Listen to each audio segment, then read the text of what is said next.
भारत अपने आप में पूर्ण है, उसे किसी अल्टरनेटिव की आवश्यकता नहीं है। दोस्तों, भाई और बहनों, जैसा कि आप जानते हैं कि मैं हर रविवार को आपसे उन बिंदुओं को लेकर चर्चा करता हूं जिनको लेकर हमारे समाज में कई तरह की व्याख्याएं प्रचलित हैं, चलती हैं, और इतना ही नहीं बल्कि उससे गलतफहमियों का और एक दूसरे से बदगुमानी का, मिसअंडरस्टैंडिंग का एक बाजार सा लग जाता है। ऐसे में अच्छा रास्ता ये है कि उन पर थोड़ी बात कर ली जाए और तथ्यों को बिना तोड़े मरोड़े,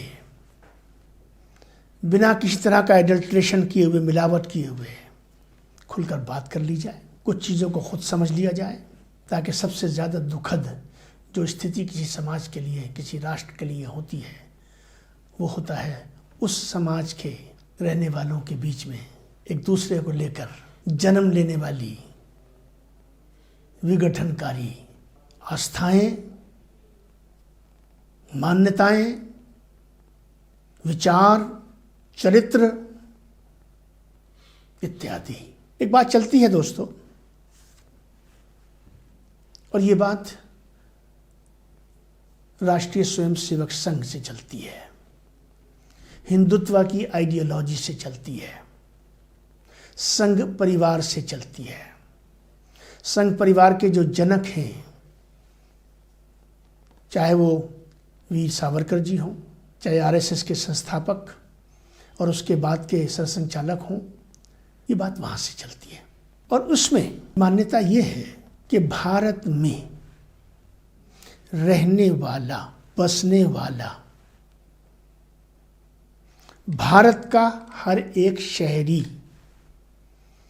उसका क्या धर्म है, उसकी क्या जात है, वो क्या भाषा बोलता है, क्या वेशभूषा जो है वो पहनता है, क्या उसका रहन सहन है, वो साउथ में रहता है कि नॉर्थ में रहता है कि नॉर्थ ईस्ट में रहता है, वो कौन से स्टेट को बिलोंग करता है, ये तमाम जो चीजें हैं इस व्याख्या में वो इररेलीवेंट हैं। इस पूरे भूगोल में, भारतीय भूगोल के अंदर जो भी व्यक्ति है आज की स्थिति में, क्योंकि राष्ट्र जो हैं उनकी अपनी बाउंड्रीज हैं और वो बाउंड्रीज जो हैं वो इंटरनेशनली एस्टैब्लिश्ड बाउंड्रीज मानी जाती हैं, तो आज की परिस्थिति में जो हमारा भारतीय भूगोल है, उस भूगोल में रहने वाला हर व्यक्ति जो है वो इस व्याख्या के अनुसार हिंदू है। अब एक सवाल उठता है, सवाल ये उठता है कि भारत में एक संविधान है, उस संविधान में हिंदू का शब्द सिटीजनशिप के साथ नहीं जोड़ा गया है। सिटीजनशिप के लिए राष्ट्र को भारत कहा गया, हमारे कॉन्स्टिट्यूशन में लिखा हुआ है, पहली लाइन में लिखा हुआ है। मेरी समझ के अनुसार असल जो भारत की शनाख्त है, पहचान है, आइडेंटिटी है, एंटिटी है, मूल है, वो भारत है। क्योंकि हम जब बात करते हैं तो हम भारतीय संस्कृति, भारतीय विचार, भारतीय दर्शन, भारतीय परंपरा, भारतीय व्यवस्था, हम भारतीय का शब्द यूज करते हैं दोस्तों जब हम राष्ट्र की बात करते हैं या राष्ट्र को जोड़कर चलने की बात करते हैं।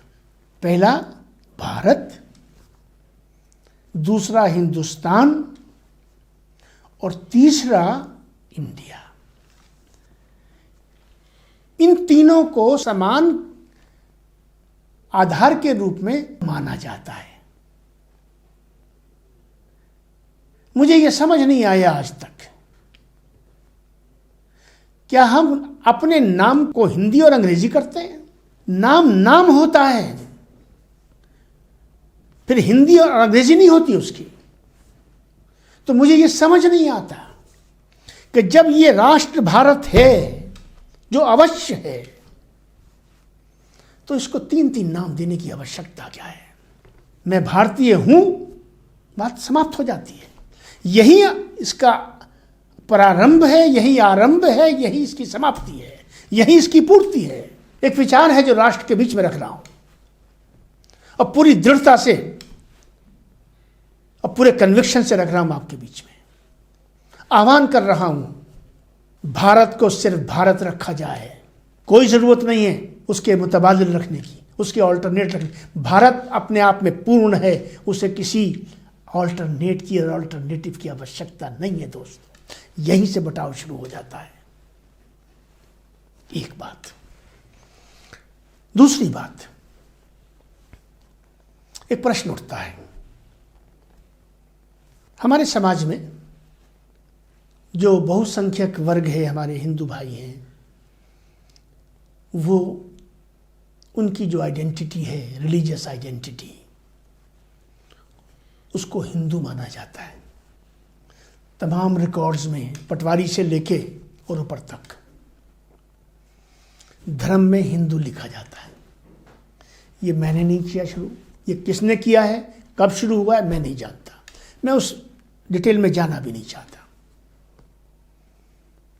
लेकिन एक परंपरा चल रही है, एक रीत चली आ रही है, जिसको स्टैट्यूटरी एक्सेप्टेंस, रिकॉग्निशन, एक्लेमेशन,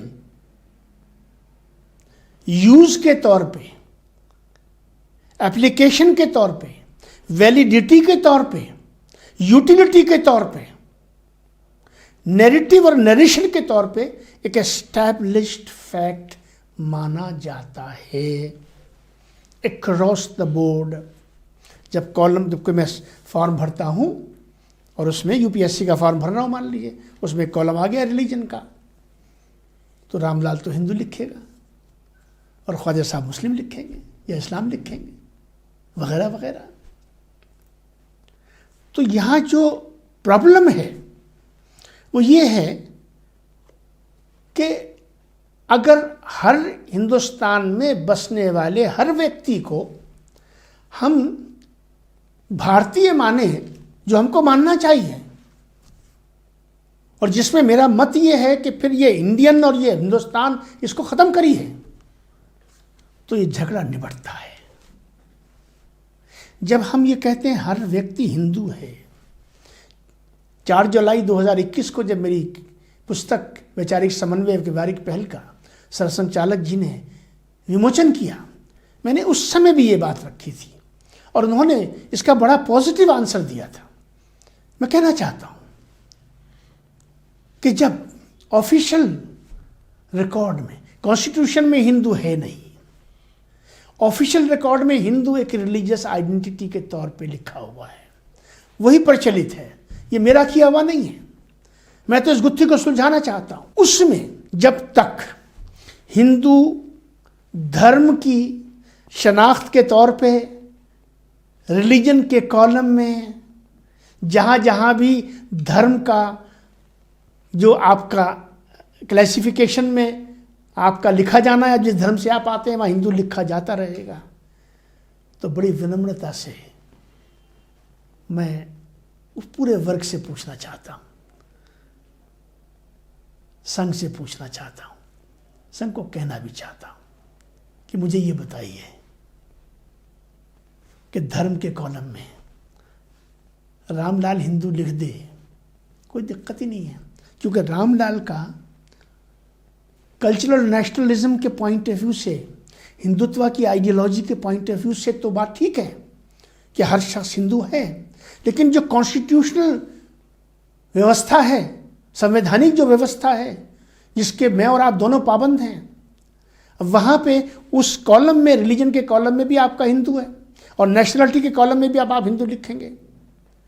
तो नेशनलिटी के कॉलम में अगर ख्वाजा इफ्तिखार अहमद से आपको हिंदू लिखवाना है, या जोसेफ से लिखवाना है, या करतार सिंह से लिखवाना है, या जैन साहब से लिखवाना है या किसी और से बुद्धिस्ट से लिखवाना है, वहाँ तो मैं इस्लाम लिखूँगा या मुस्लिम लिखूँगा। इस दुविधा को देखिए, विश्व गुरु अगर बनना है, जो बनना है, देश को, राष्ट्र को अगर आगे जाना है तो मिल के जाना पड़ेगा। और ये जो बटाव है इसको हटाना पड़ेगा। इसलिए मैंने कहा, 4 जुलाई को भी कहा, आज फिर कह रहा हूं, geographical, territorial, cultural, historical, civilisational terms में कॉमन ग्राउंड्स हैं। सरसंघचालक जी ने कहा था, हम अपनी व्याख्या में सबको हिंदू मानते हैं, मान्यता में कोई दिक्कत नहीं होती है। मान्यता को जब आप धरातल पे लाते हैं और वो धरातल एक संवैधानिक व्यवस्था के अधीन आती है जो आज की परिस्थिति में संविधान में मौजूद नहीं है, तो एक कहीं ना कहीं एक आइडियोलॉजिकल कॉन्फ्लिक्ट पैदा होती है और उससे एक भ्रम पैदा होता है। कई बार कहा सरसंघचालक जी ने, उसको दोहराया भी कि आप भारतीय कहिए, हमको कोई इसमें आपत्ति नहीं है। मेरा निवेदन ये है कि यहां मैं और आप हो रहा है। मैं और आपकी के बीच का जो फासला है,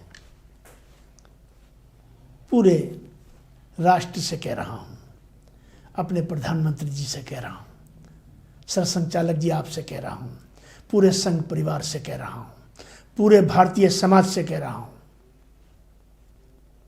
और जब भारतीय समाज की बात होती है तो फिर उसमें और व्याख्याओं की अलग करके बात नहीं करनी चाहिए।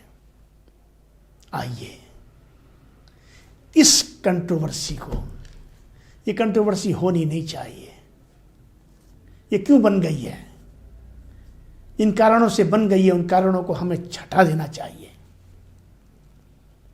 ऐसी व्यवस्था कर लीजिए, संविधान में कर लीजिए, जिससे ये भारत राष्ट्र, जिसकी सबसे बड़ी विजय और सबसे बड़ा गौरव अनेकता में एकता है, ये दुनिया में यूनिटी इन डाइवर्सिटी का गढ़ है, ये उसका हेडक्वार्टर है, ये इस पे हम और आप मिलकर नाश करते हैं। जो चीज बांट रही है उस बांट को हटाइए बीच में से। जहां हिंदू को आधार मिलना चाहिए वहां हिंदू को आधार दे दीजिए। और जहां राष्ट्र की बात आती है तो ये भारत है। यहां महाभारत की चर्चा होती है। ये राष्ट्र केवल इसका एक ही नाम होना चाहिए, भारत। जो अन्य 2 नाम है वो हमारे रिकॉर्ड से हटने चाहिए। भारत में रहने वाला हर व्यक्ति भारतीय है, यही उसकी पहचान, यही उसका गौरव होना चाहिए। और एरियाज में, डोमिनेशंस में अगर आप ये समझते हैं और आपकी ये मान्यता है, मुझे कोई आपत्ति नहीं है। चीजों को स्ट्रक्चर्ड कर लीजिए।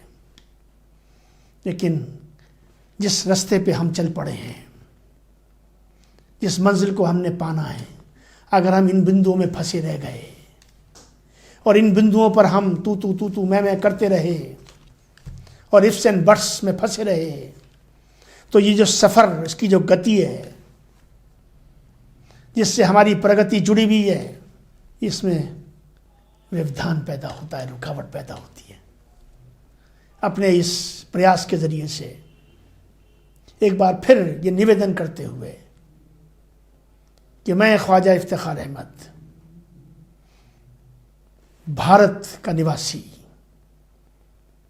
भारत का शहरी, भारतीयता ही में राष्ट्र और राष्ट्रीयता की व्याख्या, उसका बखान, उसमें आस्था, उसमें विश्वास रखना चाहता हूं और इसी विश्वास का प्रतीक हर भारतीय को देखना चाहता हूं। आइए समाप्त करें इस दुविधा को और सब मिलकर भारतीय हो जाएं। बहुत बहुत धन्यवाद।